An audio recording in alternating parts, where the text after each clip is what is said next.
siap semua belajar. Ada yang ngikutin, banyak itu dari Amerika ada, dari Indonesia cukup banyak. Mereka sudah jam 2 kurang ini masih semangat belajar firman Tuhan. Keren ya. Terus ada yang dari Krayan, saudara. Ini saya mau cerita sedikit ya. Paul nanti nambahin setelah ini apa-apa. Krayan.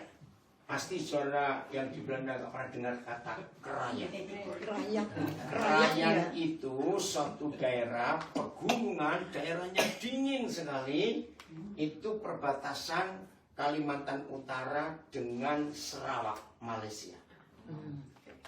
Nah, pertama kali saya dengan istri saya ke sana itu bulan Mei tahun 95. Belum lahir kamu.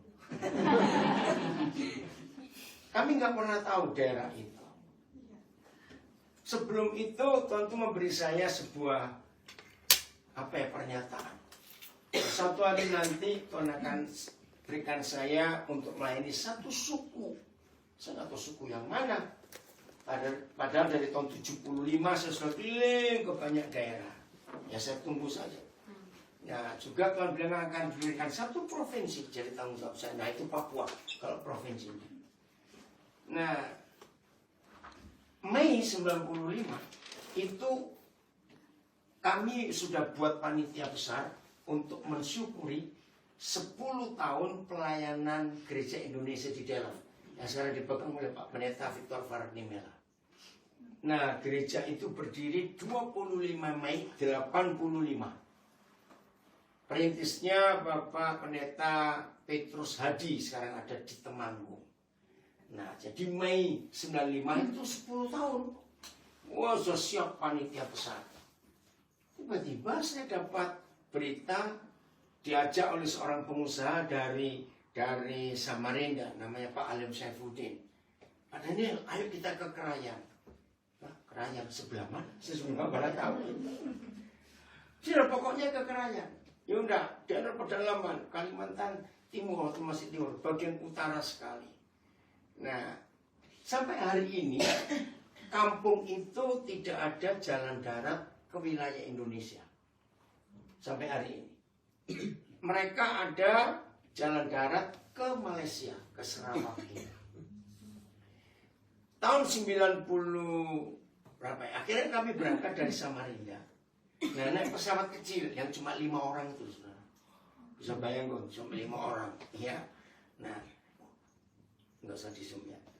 Nah, kami harus pakai 3 pesawat. Pesawat misi yang dari Amerika itu MAF. Ya, sebelum berangkat pilotnya sudah beritahu kami mati-mati kencing dulu ya, kencing dulu.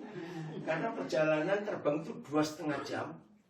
Dan itu pesawat kecil, nggak bisa berdiri di dalam situ. Dan kalau penumpangnya mau berangkat, ditimbang. Pak Polcang pasti nggak berangkat. Dihabisin sendiri nanti. Iya, jadi pesawat itu maksimal hanya bisa bawa beban 350 kilo. Bayangkan, orangnya aja bagaimana. Jadi maaf ya badan besar. Jangan tersinggung. Ya udah, betul 2,5 jam nggak bisa berhenti di mana terbang sepanjang Kalimantan itu. Landinglah kami di sana. Aduh, langsung saya jatuh hati sejak hari itu. Akhirnya Tuhan buka jalan.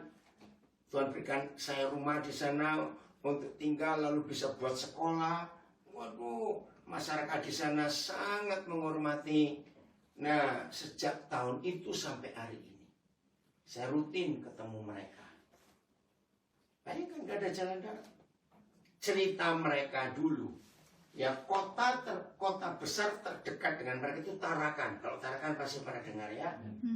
Nah, tapi mereka ceritanya orang-orang tua mereka dulu sebelum ada terbuka dengan Sarawak. Mereka jalan kaki 3 bulan baru nyampe. Itu lewat berapa banyak gunung, sungai. Sampai hari ini. Nah, tahun 32, pertama kali Injil masuk. Dibawa oleh 2 penginjil, satu dari Australia, namanya Bill Finger, satu dari Kanada, namanya Ernest Presswood. Mereka masih muda-muda waktu ke sana tahun itu umur 20-an. Nah, yang sampai hari ini saya belum tahu ceritanya. Dari mana 2 orang ini bisa tahu di situ ada orang? Iya. Ya itu kan aneh. Dan sampai cara 2023 belum ada jalan darat. Luar biasa perjalanan mereka untuk menginjil itu. Nah, setelah terbuka, mereka dari CMA, ya, Christian Mission Alliance, ya. Nah, terus baru penginjil dari Maluku, dari Sangir, dari Minahasa itu datang ke sana untuk menginjil. Nah, tahun lalu seharusnya mereka akan merayakan 90 tahun Injil masuk. Kan 32. Tapi karena masih suasana COVID, nggak bisa. Nah, panitia ini cari. Kalau Melvinger, waktu dia Desember 44, dia di Samurai Jepang, dibunuh, diketarakan. Umurnya masih muda, baru 30-an, jadi dia belum menikah. Kalau Ernest Beresford ini sudah menikah. Tapi istrinya meninggal di pedalaman juga, karena kena TBC dan malaria. Nah, itu luar biasa. Nah, berita ini sampai kepada mereka, nggak tahu bagaimana ceritanya. Lalu cucunya Ernest Beresford masih hidup, dan dia akan datang ke kampung itu untuk lihat kuburan omanya masih ada. Nah, bulan April yang lalu, keluarga ini minta kalau bisa ditemukan di mana kuburan opa kami ini. Wah, itu kerjaannya nggak mudah cari kuburannya, ya, luar biasa Tuhan. Ternyata kuburannya ketemu di Kembang Kuning, Surabaya. Belum tunggu, ini orang belum datang nanti. Wah, begitu tahu kuburannya, mereka sangat bersyukur. Nah, jadi saya, puji Tuhan, saya mungkin satu-satunya hamba Tuhan di luar kelompok mereka yang tidak satu sinode, yang selalu diharapkan untuk bisa berbagi dengan mereka. Jadi saya juga akan bicara, ya, tapi juga akan jadi penterjemah mereka. Dan acara ini sungguh-sungguh luar biasa. Nah, ini salah satu dari mereka ada di Facebook tadi ini, dia muncul. Bisa bayangkan. Keren ya kalau ada sejarah Injil seperti itu.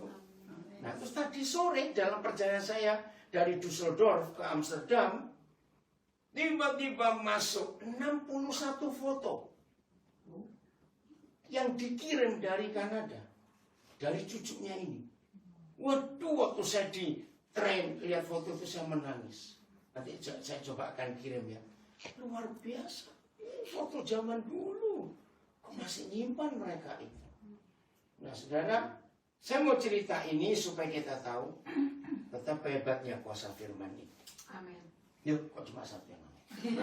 Betapa hebatnya kuasa firman. Yes. Ingat ya, langit dan bumi segede ini bisa lenyap. Tapi firman itu tidak. Satu titik saja tidak. Kalau hari-hari ini, ya, dalam seminggu ini loh. Ini hari Kamis, seminggu besok. Dunia sedang ribut perang Hamas itu.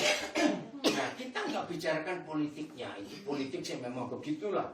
Ya, tujuannya cuma satu kok, politik, duit. Ya enggak. Kenapa perang nggak bisa dihentikan? Karena yang pabrik senjata, pabrik bedil itu tidak mau tutup. Iya, nanti nggak pelaku dong. Kejamnya mereka itu. Itulah politik. Tapi kita nggak bahas usaha politik. Tapi kita lihat akan firman Tuhan yang tetap terjadi sampai hari ini. Apa yang tertulis tidak bisa dibatalkan. Katakan tidak bisa.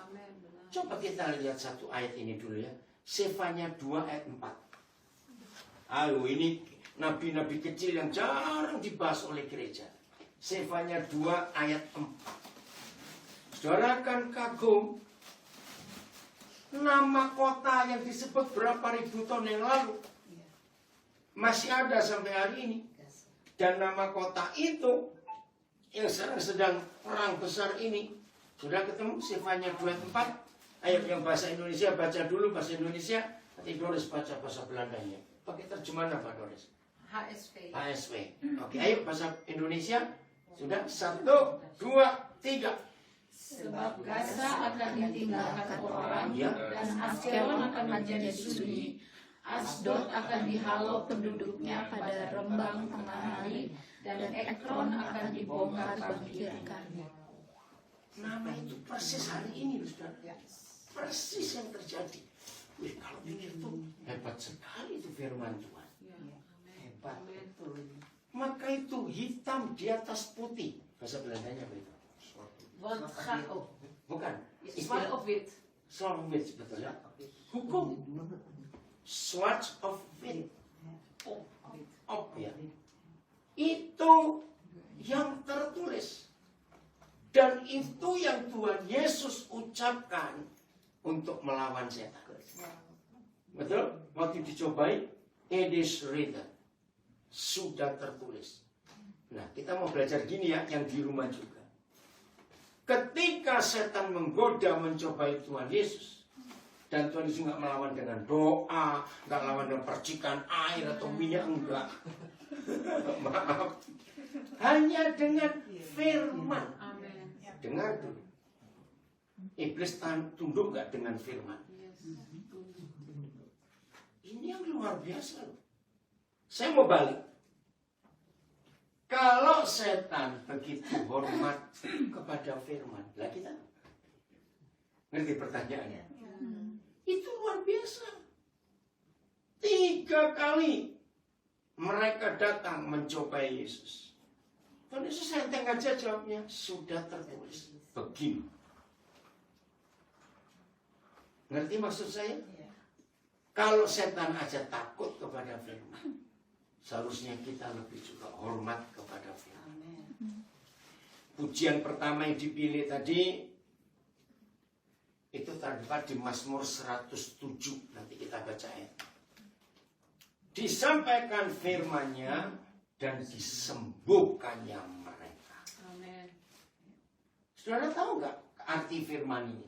Disampaikannya firman-Nya dan disembuhkannya mereka. Berarti firman itu apa? Obat. Obat. Luar biasa. Obat. Siapa pernah punya pengalaman kalau di Belanda sudah biasa itu? Ya, ini bukan iseng, bukan aneh, bukan nganggur. Banyak nggak orang bicara dengan pohon tanaman di rumah? Loh, itu nggak salah loh. Jangan dianggap itu. Bukan orang gila yang ngomong pada pohon. Tidak. Ternyata yang hidup ini pun perlu firman kita. Ngerti ya? Kata-kata. Di Indonesia banyak kejadian pohon buah yang nggak buah. Jangan dimarahi terus. Pohon apa ini? Kamu nggak buah. Ternyata diajak ngomong. Bilang pohon terima kasih ya. Kalau toh kamu nggak ada buahnya, kami juga terima kasih. Kalau panas ada kamu jadi sejuk. Ternyata pujian itu kenapa nih? Betul. Jadi pohon yang nggak berbuah, ayo siapa yang punya pohon di rumah nggak berbuah, jangan dimarahi. Sayangi dia, ajak bicara, serius. Bener ya, ada pernah punya pengalaman itu luar biasa. Saya yang pengalaman. Nah, pernah ya susul ya, diajak ngomong, sama ya, iya. Orang ke rumah mama tiap hari Ngomong hidup punya buah nggak ya itu? Kenapa Bu Richard? Pohon beringin. Kalau pohon beringin nggak usah dia pintar. Serius. Nah itulah firman, itulah kata-kata. Bahasa Belandanya apa? Bullying. Bullying. Pes. Saudara tahu kata-kata itu bisa membunuh orang. Iya. Betul nggak? Kata singkat itu bisa membunuh orang, bunuh diri orangnya. Betul? Maaf ya, maaf. Saya beri contoh ini, memang contoh ini jelek, tapi paling gampang untuk kita ngerti dahsyatnya mulut ini. Kuasa dari perkataan itu nggak main-main. Maaf. Mudah-mudahan nggak ada yang marah di sini. Tapi kalau ada harus bertobat. Setan itu akhir-akhir ini cukup kalau bahasa Indonesia menggunakan satu kata 5 huruf. Gemuk, maaf. Loh, itu kata itu jahat, ternyata bisa membunuh orang. Saya pertama, masa sih cuma gitu aja kok? Loh, ngerti? Setuju nggak saya ngomongin ini? Kecil. Bahasa Belandanya apa? Dek. Berapa huruf? 4. 3. Oh, 3 aja, dek. Indonesia 5. Itu bisa bunuh orang. Masih ingat Yohanes 1 ayat 3? Segala sesuatu dijadikan oleh firman. Coba bacakan Yohanes 1 ayat 3 bahasa Belanda. Oh tadi belum dibaca ya, sorry. Yang Stefanya. Coba. Ya. Sudah tadi. Belum ya? 2 ayat 4, maaf. Stefania 2 ayat 4. Want Gaza zal verlaten worden en Askelon tot woestijn zijn. Asdod midden om de dag zal met hen verdrijven en Ekron zal ontworteld worden. Dahsyat terjadi loh dalam minggu ini 4 kota itu tinggal sepi jadi padang gurun. Ini dia terus berapa ribu tahun yang lalu. Coba dicari Stefania itu berapa ratus tahun sebelum Kristus. Tapi itu terjadi. Sekarang Yohanes 1 ayat 3. Maka itu saudara, kalau kita punya Alkitab, punya Bible, punya firman itu lebih dari uang 10 juta euro. Loh, betul tidak? Lebih 100 juta euro lebih. Firman ini luar biasa. Udah silakan baca Yohanes 1 ayat 3. Kata-kata itu. Ayo siapa? 1, 2, 3. Segala sesuatu dijadikan oleh firman. Nah dia itu firman. Terus dan tanpa firman tidak ada satupun yang terjadi dari segala yang ada. Bahasa Belandanya tulis. Door het woord is Door het alles woord. ontstaan. En zonder het woord is niets ontstaan van alles wat bestaat. Amin. Amin. Firman. Firman. Jangan cari apa-apa sebelum cari firman dulu. Amin. Katakan amin. Amin. Saya percaya semua kita sudah sering hadapi masalah, betul? Makin tua umur kita sudah langganan kok dengan namanya masalah itu. Lo betul tidak? Jadi seharusnya kita makin tua makin pintar dong. Ya, mengatasi masalah. Lo ya atau tidak? Jangan kita makin maaf. Karena sudah sering kita menghadapi masalah. Maka itu kalau mereka datang senyum, ya kamu lagi kenal aku. Betul tidak? Ya dari dulu sudah. Ayo, siapa bisa menjawab? Sejak kapan namanya manusia ketemu masalah, dapat masalah, kenal masalah? Ayo, sejak kapan? Sejak dalam kandungan. Lo betul enggak? Tidak ada orang hamil dianggap enteng. Lo betul tidak? Begitu tanda hamil ada, di situ masalah mulai muncul. Lahir, masalah enggak? Masalah. Ini tadi salah satu anak saya, dia security ya, Muslim. Nah, ini besok istrinya harus bawa ke rumah sakit karena sudah waktunya.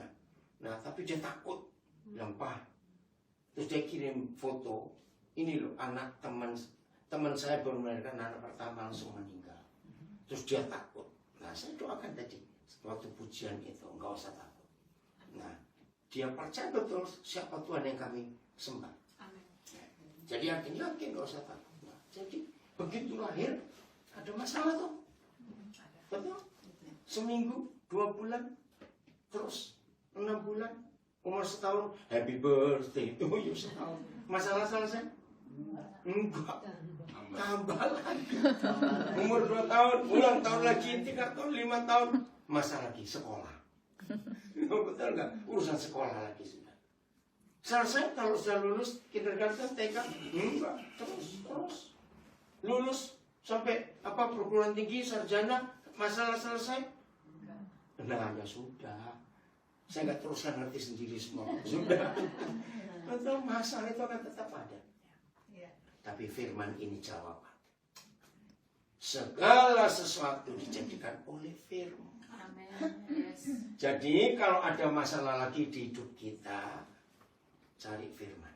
Amin. Jangan cari yang lain dulu. Tenang di hadapan Tuhan. Tenang. Amin. Saya sering ngadapin orang yang sedang terjepit duit. Ya, aku mau bayar besok nggak bisa. Kau disita bagaimana? Ya kasih tahu kamu nggak bayar, kau disita gimana? Kau takut? Lu enak jawabannya. Lu semua apa? Iya toh. Tapi cari firman dulu. Amin. Dalam berapa saat ini kalian suami istri merendahkan hati, dengarkan firman. Amin. Yes. Dan boleh kata orang yang nurut nasihat ini, masalah itu ternyata gampang diatasi. Ada saja caranya. Maka itu firman, saudara. Hari Amin. ini firman. Ya. Oke. Ada nggak orang teman ngomong terus jadi stres? Bisa tanya ada nggak? Ada. Itu gobloknya dia sendiri. Sampai orang ngomong stres. Maaf saya ngomong. Ya tuh. Orang ngomong kan nggak bayar. Emangnya dipikirin. Ya. Dulu saya pernah punya usul, seandainya ada negara, setiap rakyat yang ngomong dipajekin, aman. Kaya dong. Bukan negaranya kaya. Ya, bukan itu. Jadi hati-hati kalau ngomong, nggak asal cuap-cuap begitu saja. Jadi sudah tertulis. Jangan lupa kata itu. Itu hebat sekali. Jadi firman, pegang semuanya firman. Begitu Sabtu pagi, tanggal 7 Oktober, Israel diserang. Hampir seluruh dunia pertanyaannya sama. Lu kok bisa kebobolan Israel? Betul nggak? Pertanyaannya sama. Loh, di mana itu perlindungan itu di mana? Kenapa bisa begitu? Saudara, ketika saya juga diserbu pertanyaan seperti itu. Ya, padahal malamnya itu saya harus berangkat ke Belanda. Ya, sampai di airport masih kejar pertanyaan juga. Aduh, kenapa begitu? Ada jawabannya. Kita buka Matius 23. Filipus ayat 37 atau 17. Matius 23. Filipus, dengar nggak? Matius 23. Ya, Pak. Ayat berapa? 37 atau 17? Yang Israel seperti induk ayam melindungi anak-anaknya. Coba lihat. 37. 37. Nah, 37. Oke, kita baca. Ini loh firmannya, saudara. Mengapa Israel bisa kebobolan? Jawabannya, Matius 23, ayat 37. Jawabannya cuma satu, supaya nggak sombong. Betul nggak? Supaya nggak sombong. Satu-satunya yang ditentang oleh Tuhan, orang congkak.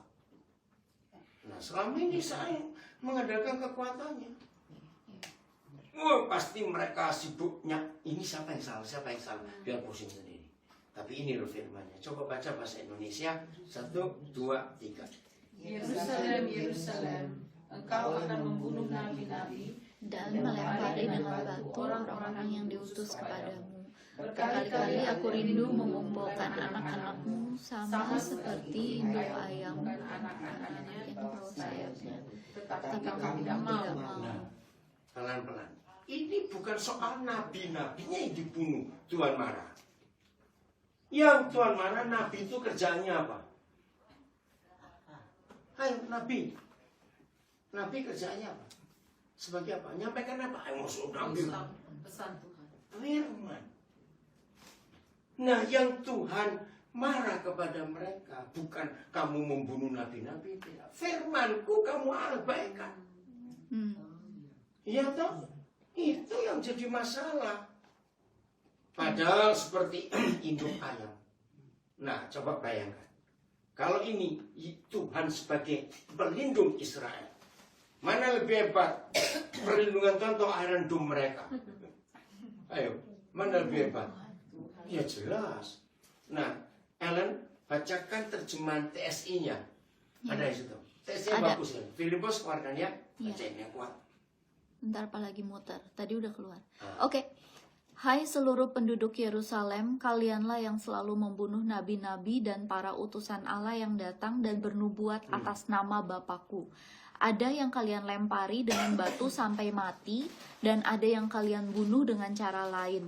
Sudah berkali-kali aku mengulurkan kedua tanganku untuk memeluk dan melindungi kalian, Wow, memeluk, melindungi terus. seperti induk ayam mengumpulkan dan melindungi anak-anaknya di bawah sayapnya, tetapi kalian selalu menolak. Nah, jadi jangan salahkan Tuhan dong. Loh betul nggak? Jangan salahkan Tuhan. Sama seperti seorang mama lagi gendong anaknya. Wih, ternyata anak itu lihat sesuatu yang dia suka. Wah, dia meronta. lepas dari gendongan mamanya. Kalau sampai jatuh luka yang salah siapa? Oh, mamanya anaknya, mamanya mau bisa melindungi kok. Nah itu mereka ngomong bahasa mereka. Terus yang dicari apa? Ini cari PSI tadi. Oh, TSI dia bagus. 37. Jeruzalem, Jeruzalem. Oh nee, sorry. Even een ander. Jeruzalem, Jeruzalem. Stad die de profeten vermoordt en mannen die naar haar zijn toegestuurd doodgooit met stenen. Hoe vaak heb ik uw kinderen bij elkaar willen brengen, zelfs in hen haar kuikens onder haar vleugels bijeenbrengt. Maar u hebt het niet gewild. Nah, ini dia. Nggak mau. Ya kita berharap lewat peristiwa ini mereka cari Tuhan lagi. Ya. Betul enggak? Supaya mereka berubah. Nah inilah hidup. Apa kita itu Papa yang luar biasa. Amin. Ya. Asal kita nurut. Asal kita nurut. Saudara bayangkan. Di dunia ini tidak ada satupun orang. Juga satupun Tuhan. Karena ada jutaan Tuhan di dunia. Yang seperti Papa kita di surga. Dalam halaman. Masih ingat firmannya? Jumlah rambut di kepala kita dia tahu jumlahnya. Saya pertama mikir, nganggur apa ngitungin rambut? Maaf, lo betul nggak? Lo itu ngapain? Saya tanya ya. Seandainya ada sebuah pabrik yang bisa membuat sebuah mesin menghitung rambut, ada yang beli nggak? Lo tanya ada yang beli nggak? Ngapain? Tapi saudara tahu maksud firman ini? Seluruh kehidupan kita dia tahu. Amen. Bahkan dia bilang tuh, kalau ada satu gugur ke bumi, aku juga tahu. Itu kan luar biasa. Kalau kita pakai bahasa manusia, ya hanya orang pengangguran lah yang ngitungin jumlah rambut berapa tuh jatuh. Betul? Tapi apakah Bapak nganggur? Tidak. Artinya dia begitu teliti atas hidup. Dia tahu semua yang terjadi di hidup ini. Hebat sekali. Ini tadi anak saya di Nabirit atau kirim WhatsApp sebelum mulai ini. Ternyata Tuhan itu menyediakan 6 dokter gratis di hidup kita. Kenapa itu? Terus baca dulu Pak. 6 dokter gratis. 1 matahari. Betul saudara. Kalau kita cukup dapat matahari itu saya. 2 air jernih. 3 istirahat yang cukup. 4 hati yang tenang. Yang kelima makanan yang sehat. Nah inilah 5 dokter gratis yang ada di hidup kita. Dan gratis. Percaya. Kalau itu dikerjakan, luar biasa. Nikmati tiap hari dalam hidup kita. Dan itu sungguh-sungguh kekuatan yang dahsyat sekali Tuhan kita. Oke, ada yang ngamen. Amin. Maka itu lihat orang Belanda. Kalau ada matahari, senangnya luar biasa. Iya toh. Nah kita di Indonesia sembunyi. Di sini juga masih sembunyi. Kenapa? Sampai di sini ada matahari juga. Sembunyi. Padahal itu sehat. Nah inilah kehidupan. Inilah firman Tuhan. Atau janji-janjinya itu luar biasa. Amin. Jadi kita nggak sibuk soal perang itu, tapi kita melihat Tuhan itu luar biasa. Amin. Bisa melibatkan dirinya. Dan firman-Nya digenapi sampai hari ini. Yes. Terus kita kejar firman itu, kita kejar firman itu. Amin. Karena itu vitamin, itu obat, itu makanan. Untuk firman itu. Ya bukan berarti kita ngerebus air, ngerebus Alkitab diminum. Bukan begitu. Firman itu artinya bukan cuma dibaca, tapi dilakukan dalam hidup. Diikuti. Apa yang Tuhan mau kerjakan dalam hidup kita. Amin. Nah, ini yang Tuhan perlu betul-betul untuk kita lakukan. Ini cuma kesaksian. Tadi waktu saya lagi nunggu tren di stasiun Düsseldorf, ditemani dua anak saya, tiba-tiba ada yang telepon. Berapa waktu yang lalu, saudara, saya diundang ke satu pelayanan di sebuah desa, ini nggak ada di peta. Namanya Desa Meluyu, Kecamatan Langkong Lor, Kabupaten Nganjuk. Itu betul-betul di desa. Oke ya. Nah, kan saya pakai selalu ngajar dimanapun, Instagram, Facebook, Zoom itu pasti ada. Nah, ada pengusaha dari kota Jombang. Tadi ini telepon yang waktu saya di Düsseldorf. Kemudian betul tanggal sekian kemudian pelayanan di gerejanya pendeta ini di desa itu. Iya, kenapa? Saya pikir salah. Loh, maksudnya salah bagaimana? Maaf ya. Yang hadir itu orang tua-tua. Yang paling muda itu umur 60 lebih. Bisa bayangkan. Dan nggak sampai 10 orang. Ada yang tua 80 juga. Sebentar. Pertanyaan itu apa? Kan saya bingung juga. Udah lewat juga kok pelayanan. Tapi ini yang luar biasa. Saya nggak nyangka. Kalau kode sudah keliling dunia begitu, kok masih sempat ngurusin orang tua atau di desa itu. Wajar nggak mereka bertanya seperti itu? Pak, karena maaf. Seringkali mereka lihat gambar Tuhan yang kayak apa begitu. Terus saya tunjukkan firman ini. Wih, itu sampai anak saya juga lihat. Loh Pak, kok dia nangis kenapa? Tunggu dulu, saya bilang begitu. Karena pakai speaker, nangis. Dalam Yohanes pasal 4. Kita lihat dulu ayatnya, Yohanes pasal 4. Nah ini loh, firman Tuhan seperti itu. Harus kita hidupi. Yohanes pasal 4. Ayat yang ketiga. Coba dibaca, Yohanes 4 ayat 3. Udah? 1, 2, 3. Ia pun meninggalkan Yudea dan kembali lagi ke Galilea. Oke. Nah, dia bilang, Koden, saya tuh sudah baca ini berkali-kali. Kenapa begitu kau terangkan, saya baru sadar. Saya ulangi. Kalau ada kalimat, kembali lagi ke, itu artinya apa? Ayo jawab. Kembali lagi ke. Sudah pernah ke situ, harus balik.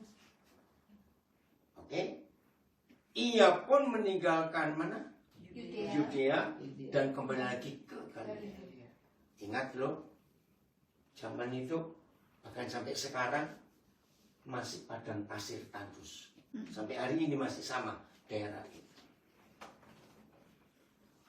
Naik mobil atau jalan kaki Tuhan Yesus?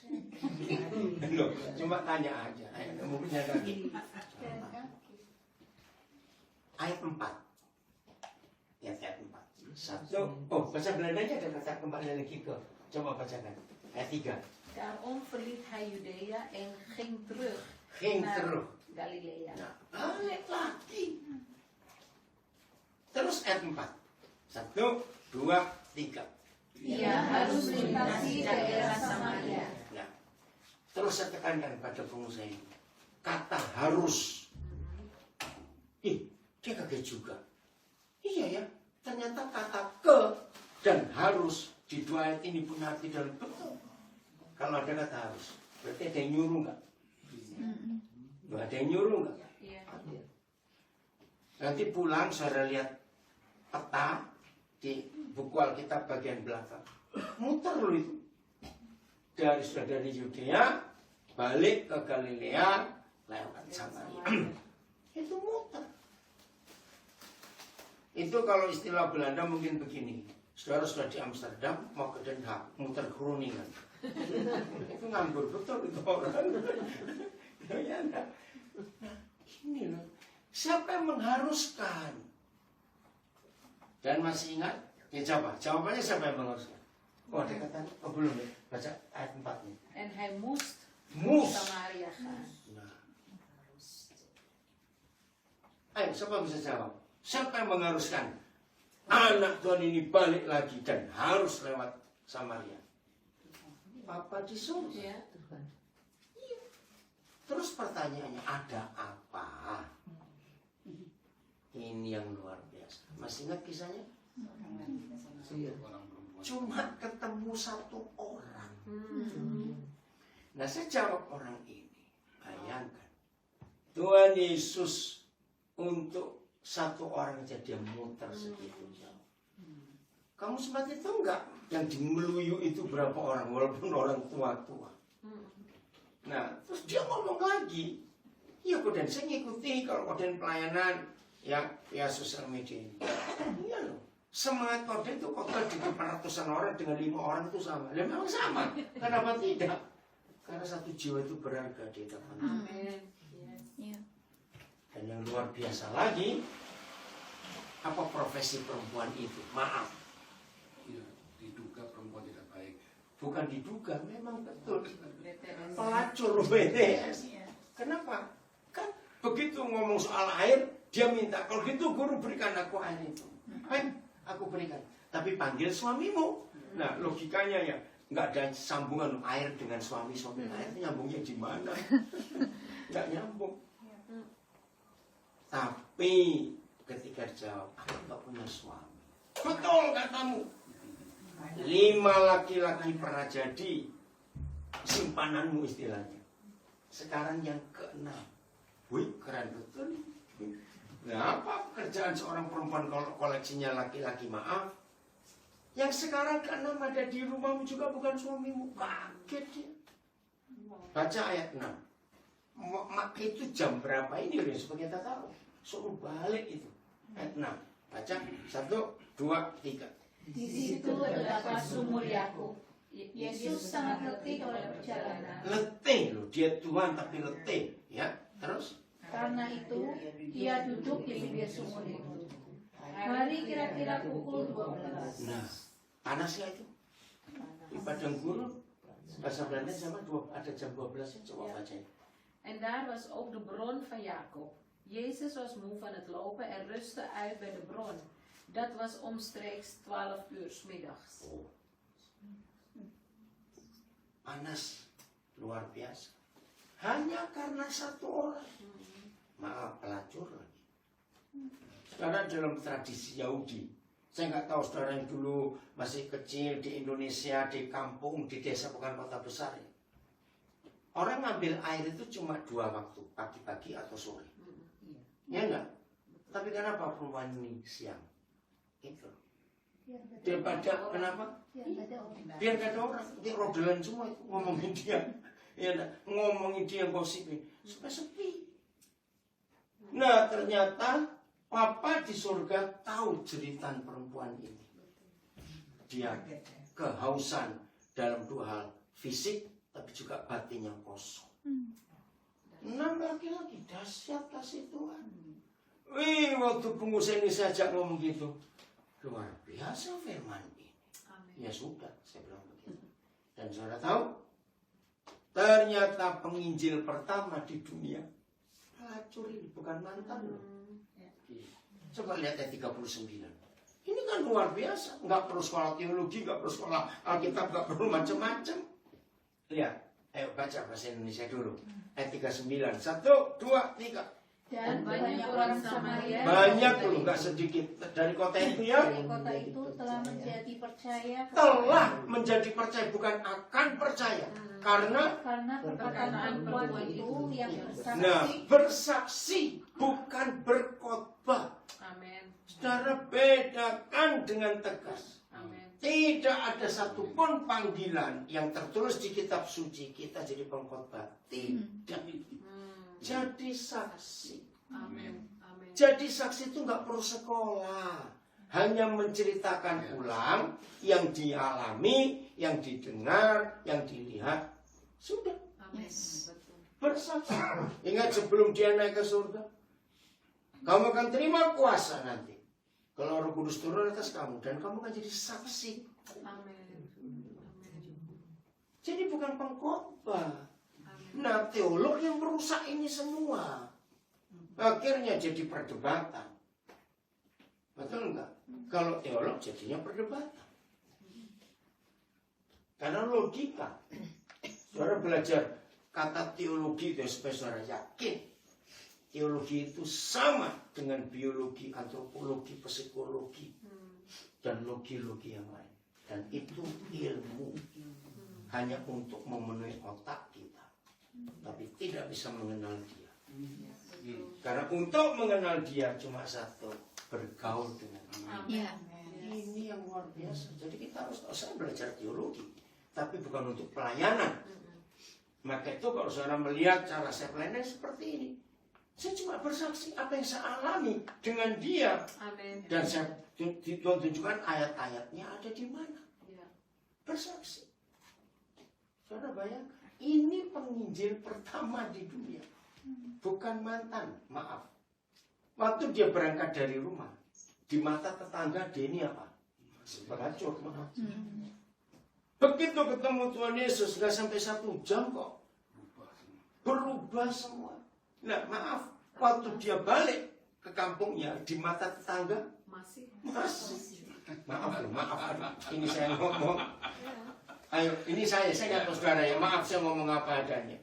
Ya kalau ada pelacur ngomong ya saya mikir lah. Yang diomongin itu apa, maaf. Betul. Lu betul tidak? Ya. Tapi orang sekampung bisa percaya. Amin. Ya. Amin. Karena perubahan. Amin. Perubahan hidup setelah perjumpaan dengan Tuhan Yesus. Maka itu perikop Yohanes 4 ini yang saya sering tekankan. Kalau kamu berkata pernah jumpa Yesus, pasti ada perubahan. Amin. Yes. Dan perubahannya itu dampaknya, impactnya ke orang lain. Amin. Bukan untuk dirimu sendiri. Orang lain ada perubahan enggak? Terus saya bilang, stop, keretaku datang. Berangkat saya. Terus saya bilang nanti nggak semangat besok aja. Hebat ya firman Tuhan itu. Begitu ayo mulai hari ini kita betul-betul mempercayai Dia. Amin. Tuhan yang luar biasa. Yes. Amin. Bagian terakhir, ini biar lanjutkan. Roma 11. Coba lihat mulai ayat 30